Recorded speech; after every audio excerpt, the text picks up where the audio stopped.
Thanks for watching. We appreciate you.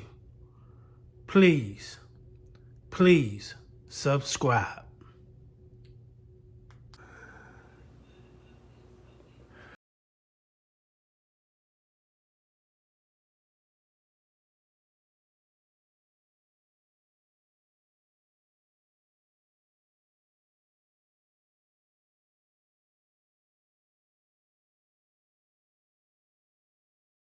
Apartment 921 BSM Point, where shooting just occurred. 7 dead in 7 days. A stretch of domestic violence tearing through Central Texas. Monday, March 7th, Killeen firefighters rushed to a house fire only to find Robin Ashford's body inside. Soon, it's actually a homicide investigation as police zero in on the woman's boyfriend. Friday, March 11th, Killeen police find a 29-year-old dead, saying he took his own life. But a short distance away, they soon find a 25-year-old Neosha Johnson. The man's girlfriend, police believe he killed her before shooting himself. Saturday, March 12th, cousins Michaela Martin and Alyssa Whitfield are killed inside their home in Killeen. Police say Michaela's stepfather pulled the trigger.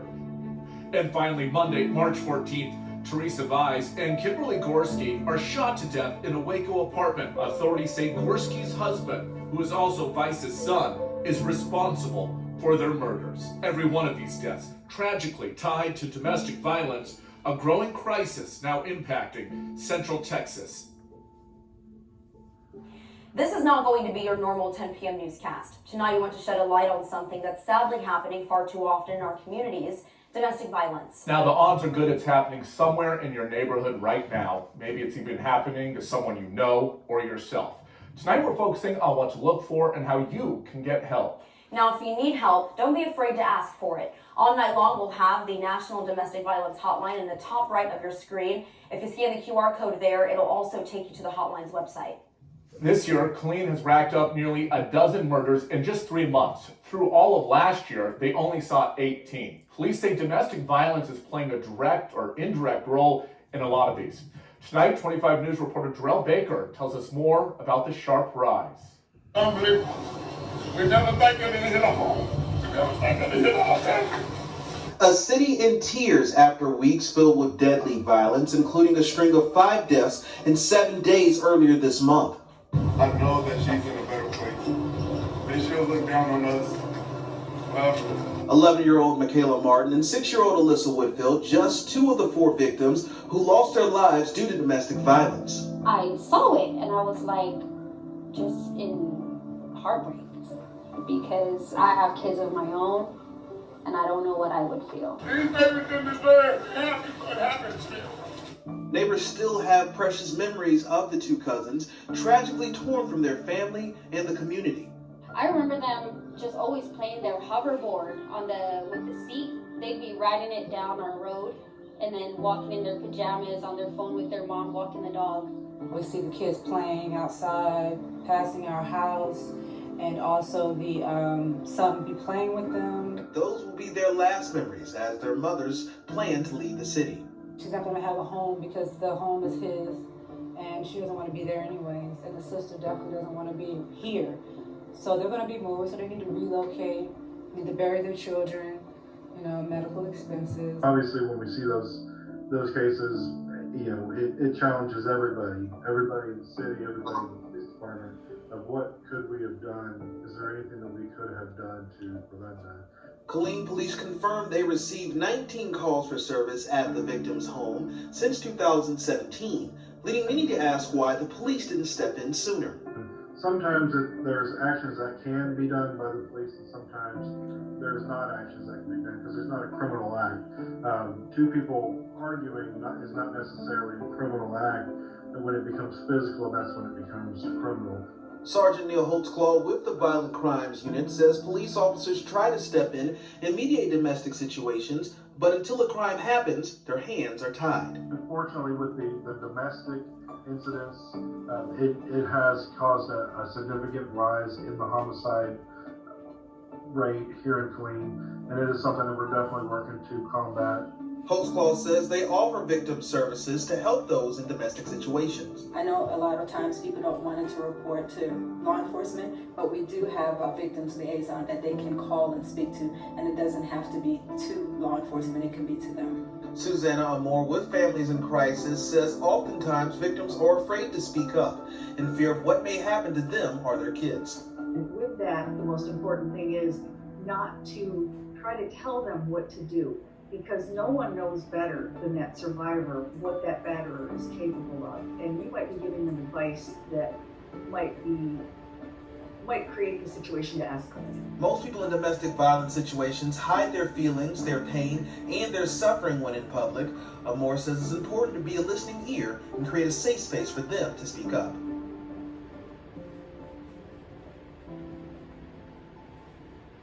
Due to the rise in domestic violence cases the last few years, police departments in Central Texas are changing the way they respond to crime.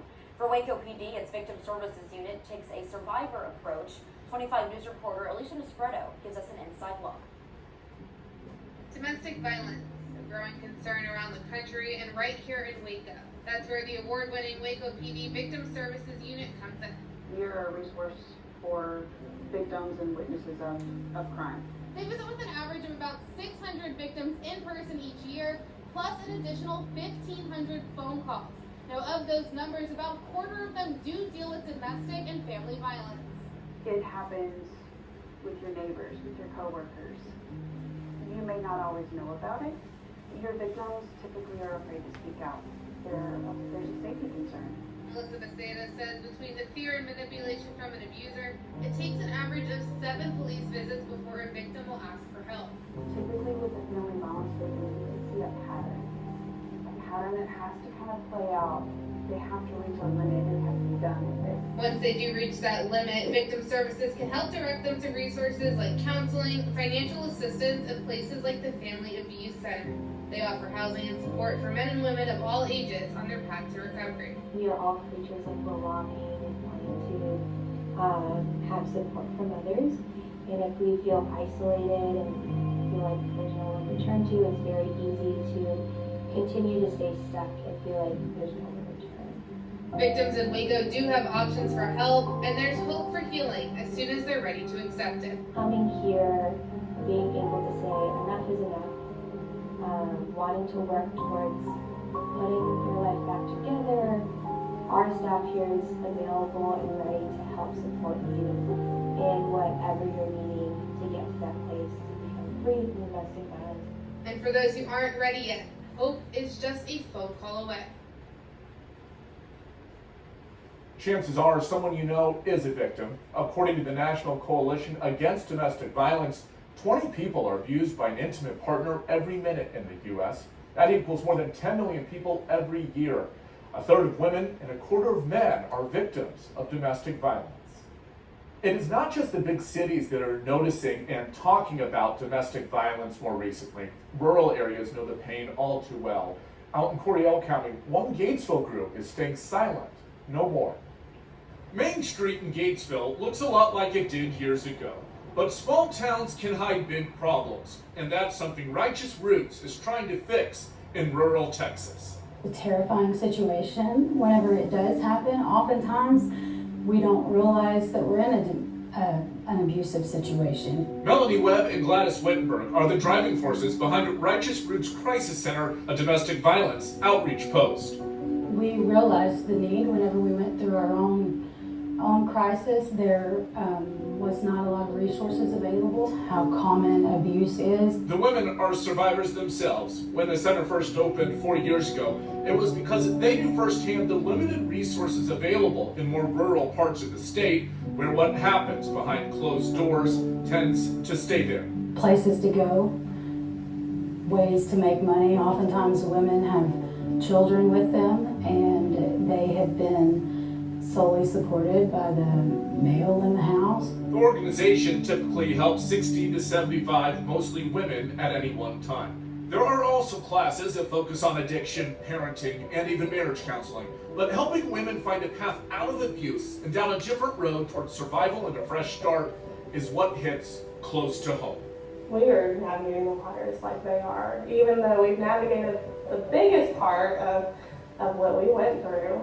There's still so much to navigate. Yes, there's no doubt the community embraces the larger mission here. We couldn't do what we do without the support of our community. There's broken people everywhere. There's abused people everywhere. Helping to break the silence surrounding that other pandemic, abuse. One misconception when it comes to domestic violence is, why don't victims just leave? You don't blame a victim for going through what they're going through, because you don't even know how it is to try to get out. When we return, why leaving a violent household isn't always that simple. Plus, we'll be talking with the director from the Waco Family Abuse Center about the impact this is having in our community.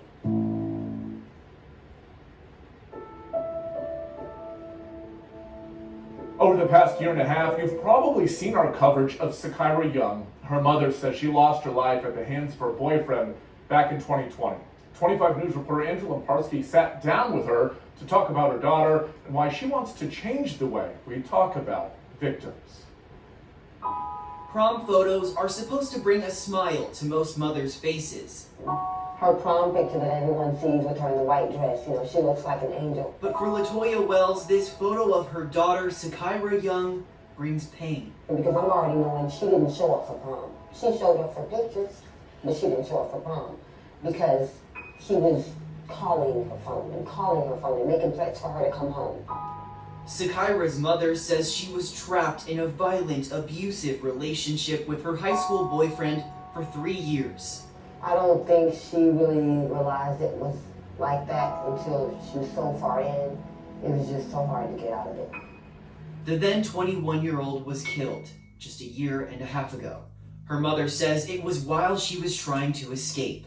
The ending Wells says most victims fear most. Right now, today, I would rather be talking to people about how my child got away, not about how she did it. Wells is now an outspoken advocate for domestic violence victims. She wants people to understand that victims often feel trapped and have no escape. It's not a smart thing to say, she should have got out or she should have this. And no, the whole thing is, he shouldn't have killed her.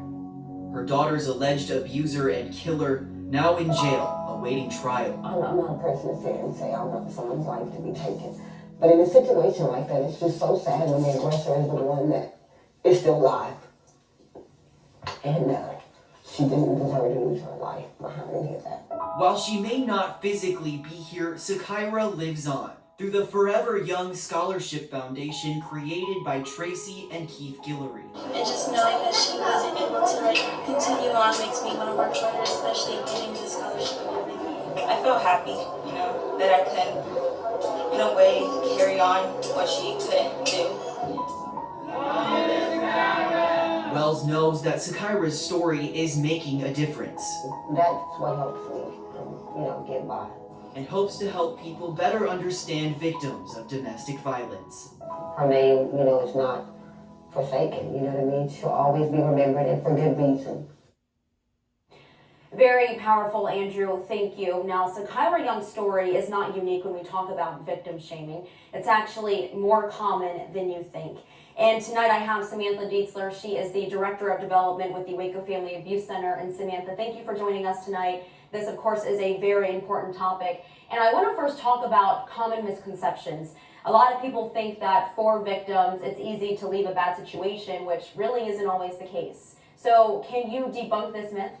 I think the biggest thing about what creates the difficulty in leaving is often the isolation from families and friends, and then a lot of the times there are children involved as well. Over half the clients we have in our shelter are children. It could also be finances, just having a safe person to get them there, and things like that. So there's several factors, and also just general gaslighting and believing that maybe you owe your abuser something or things like that. It makes it more difficult for them to leave. And when we talk about domestic violence, a lot of people think physical abuse, but there are a lot of different types of violence that really fall under this umbrella. So can you tell me what those are and the signs associated? Mm-hmm. So yes, there's emotional abuse, there's spiritual and cultural abuse that often happens, financial abuse, even internet abuse and then sexual abuse as well. So really it can come in different forms, and with that you're not always able to notice the signs because when it comes with physical abuse you can often see injuries and things like that. So if it's someone that you might know, a lot of it is that isolating, withdrawing again, really ultimately comes down to the control. It is a little bit difficult when you're on the outside to be able to see that, but just controlling every aspect, whether that's what they do, what they wear, when they go out places, if they get to go out places, and things like that. And so now that we really know the types of abuse and some of the signs, this is something that can be deadly. So let's talk about that. Yes, so in 2020, there was 228 deaths in the Texas County, and that is in multiple relationships. It's not just men and women. It can also be with family violence, family members, and things like that. And often those altercations can involve like using a weapon, strangling, beating, and things like that. Okay. And so, no one is immune to domestic violence. This is something that can affect anyone. Of course, women and children, which is common, but also the elderly and even men, which a lot of people don't really think about. Out of those 228 deaths in 2020, 40 of them actually were men. And then also in terms of LGBTQ plus relationships, because we hear so much about heterosexual relationships where the abuser is male and female, a lot of the times people in these relationships who might not be in a heterosexual relationship don't believe that it's happening to them because we're so used to seeing this other relationship, and they're also already fighting bias and stigma throughout their relationships in general, so sometimes it's harder for them to realize that they're in a situation like that. Well, very, very good information. Thank you so much for being here. As I said, this can really make a difference, and I really hope that we can help someone out there who's watching this. Coming up next, how can domestic violence affect the biological makeup of the brain? With traumatic experiences, they are biological in nature and physiological. Next, we take a look at the science.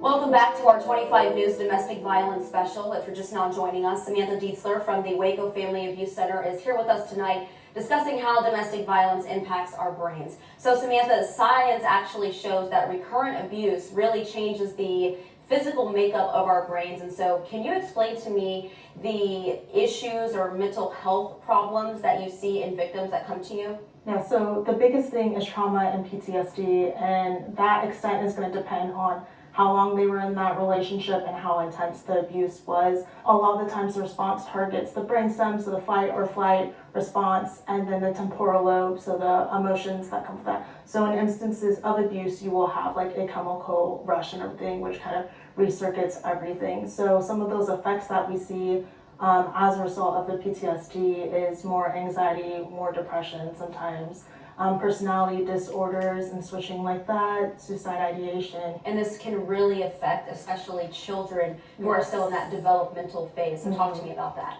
For children of abuse, especially if it takes a while for their parent to leave the situation, they kind of come to see it as normal and acclimate to this as well. Sometimes that leads to victims becoming abusers later in life, but really just relearning what healthy relations look like. It takes a long time for them to realize like all these behaviors are wrong. Okay. Well, Samantha, again, thank you for providing this insight tonight. This is a very, very important topic, and as I said prior, I really hope that this can help just one person. Well, as you just heard, domestic violence can change the development of the brain. Our Austin Walker takes a deeper look at the science. The brain is complex. It does a lot. Everything from telling you how to tie your shoes to how to feel. It tells you what to think. And if your brain is impacted, so is everything else. Trauma is stored in the nervous system. Looking at nationwide statistics by the Mayo Clinic, 48% of domestic violence survivors report episodes of PTSD or post-traumatic stress disorder, many unable to process the previous events.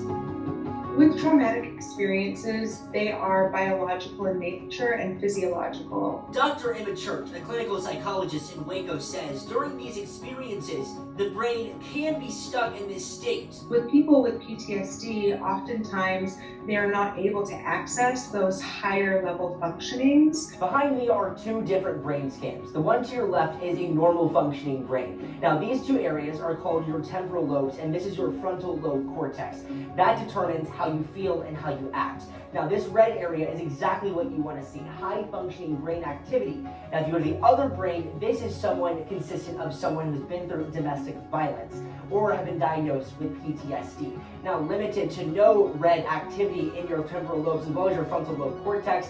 Now, that can make you numb, unapparent to what's going on in the world. Now, two different brains functioning two different ways. Scans that show big impacts on a person. We see hyperarousal, so any little sound can feel like a danger. There might be paranoia or this thought that everybody's going to hurt me. They may experience dreams, nightmares, flashbacks. David Blackburn with Baylor Scott and White weighing in. And the challenge is to help the person work through the trauma so that they can come out on the other side recognizing that was then the past. It's clear, it can take a toll, but through help, a person can repair. Getting you to feel how you used to be. Thinking like yourself and understanding the world around you once again. Now, there are ways to get help. Talk to someone you trust, call a local shelter or crisis center, or contact the National Domestic Violence Hotline at 800-799-7233. There are dozens of local shelters across Central Texas, and just to name a few, Families in Crisis in both Temple and Killeen. There are two numbers for them, 254-634-1184 or 254-773-7765. And the phone number for the Family Abuse Center here in Waco is 1-800-283-8401. And remember, if you are in immediate danger, don't be afraid to call 911. That'll do it tonight for our domestic violence coverage. Caleb Chevalier is up next with a look at your forecast. And Good Morning Texas is back tomorrow to kick off your day starting at 5 a.m. Thanks for joining us and have a good night.